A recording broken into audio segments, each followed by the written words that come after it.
Shalom teman-teman semuanya.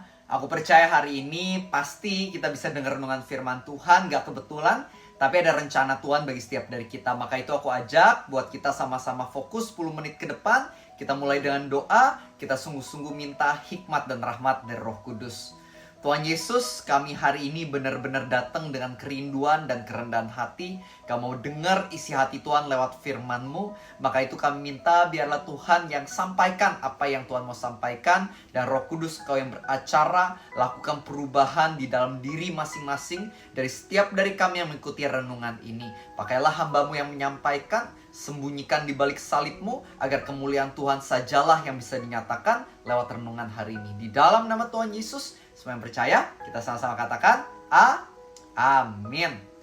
Nah teman-teman, hari ini kita mau membahas renungan firman, tapi saya mau mulai dengan sebuah pertanyaan. Siapa di sini pernah nonton SpongeBob SquarePants? Mungkin mayoritas dari kita pernah nonton ya. Kita tahu bagaimana karakter utamanya adalah SpongeBob. Dan dia itu kerja di Krusty Krab. Bosnya namanya adalah Mr. Krab. Mr. Krab ini memiliki seorang saingan bisnis namanya adalah Plankton. Dan sepanjang episode dari film SpongeBob ini, tujuan Plankton biasanya hanya satu, yaitu dia mau mendapatkan secret recipe dari Krabby Patty atau burger ciptaan Mr. Krab ini. Ya kan, dia berusaha segala macam cara gimana caranya dapat secret recipe tersebut. Nah tentu, di dalam renungan hari ini kita bukan membahas soal SpongeBob ya. Tapi aku hanya ingin memberikan sedikit poin atau perumpamaan karena banyak orang hari ini hidup bagaikan Plankton. Mereka berusaha untuk mendapatkan secret recipe juga. Tapi bukan rahasia untuk membuat burger, melainkan rahasia untuk memiliki yang namanya kebahagiaan. Mayoritas orang di dunia itu berusaha mencari kebahagiaan, tapi banyak orang yang pada akhirnya tidak mendapatkannya. Bahkan sebaliknya, justru hidupnya penuh dengan yang namanya menderita, khawatir, stres, dan depresi.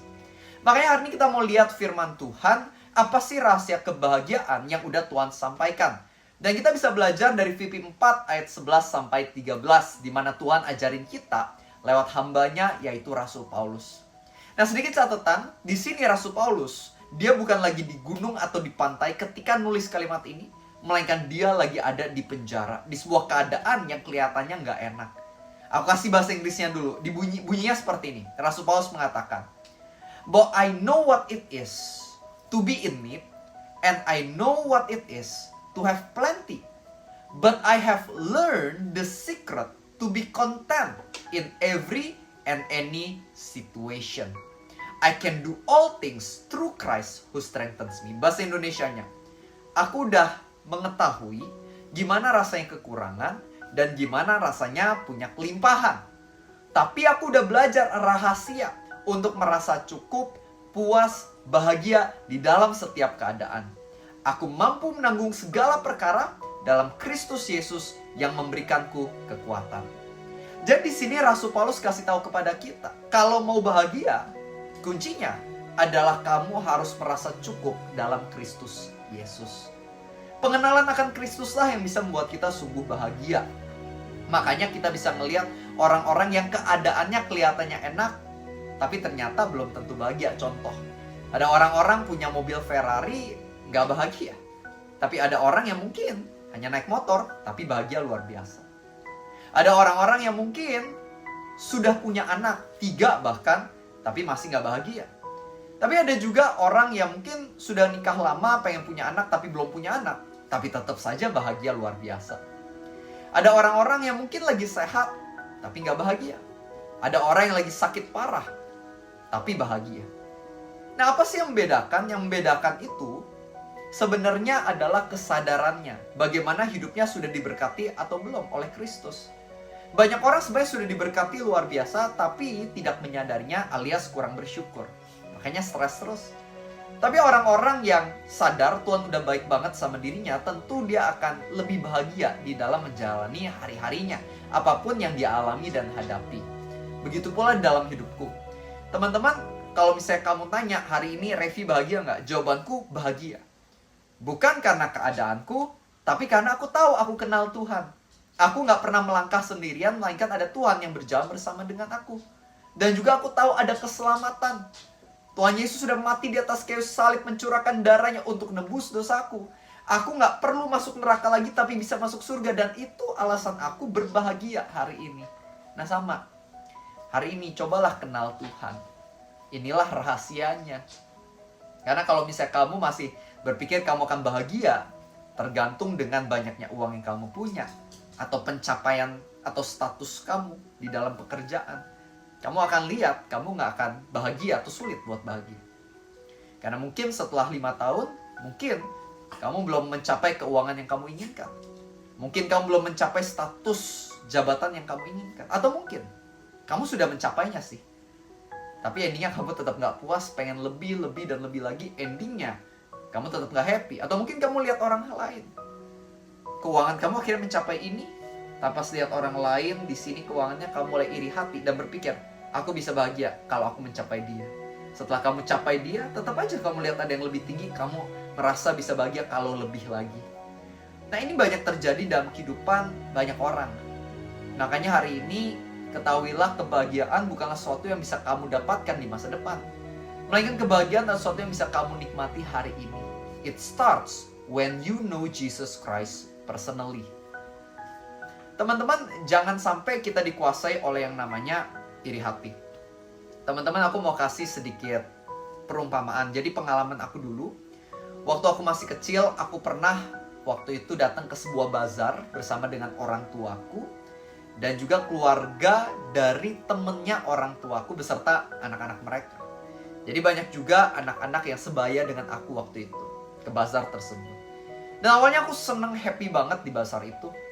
Aku bisa makan banyak makanan enak, dan juga ya orang tua aku jajanin aku dengan banyak snack, cemilan di sana, es krim dan lain-lain. I'm so happy, dan banyak permainan di sana. Tapi pada akhirnya itu semua berubah ketika pada penghujung acara ada sesi door prize. Sekitar 10 door prize-nya waktu itu, dan ternyata aku nggak dapat satupun door prize-nya. Tapi temanku yang datang sama aku dapat door prize, kalau nggak salah waktu itu dapat semacam radio music player. Dia dapat, aku nggak. Dan malam itu aku ingat, aku jadi iri hati, dan pas aku pulang aku nangis, teman-teman. Ya masih kecil ya, aku sampai nangis. Kenapa? Karena aku merasa nggak adil. Dia dapat hadiah door prize itu, sedangkan aku nggak dapat. Hari yang tadinya saya merasa sangat membahagiakan, jadinya tidak membahagiakan buat saya. Kenapa? Karena saya iri hati. Nah ini juga permasalahan yang seringkali dimiliki oleh orang-orang, yaitu iri hati. Mereka mulai merasa, saya harusnya mendapatkan berkat yang sama kayak orang itu, bahkan lebih. Rasa nggak cukup inilah yang seringkali membuat orang jadi nggak bahagia. Sama kayak waktu itu Raja Saul. Kalau kita baca 1 Samuel 18 ayat 7-9 dikatakan, ketika Saul dengar para wanita bernyanyi, Saul mengalahkan beribu-ribu musuh, tapi Daud berlaksa-laksa. Saul jadi iri hati, dia marah, dan dia benci Daud, mau bunuh Daud. Padahal dia adalah raja, uangnya udah banyak, namanya kamar ruangannya pasti bagus sekali, hambanya banyak. Tapi di tengah itu semua karena iri hati sama Daud, karena dia pengen dapat pujian yang didapatkan oleh Daud, dia dikuasai oleh kebencian, kebahagiaannya hilang.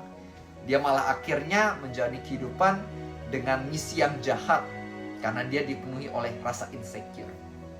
Nah, ini seringkali terjadi juga dalam kehidupan kita manusia.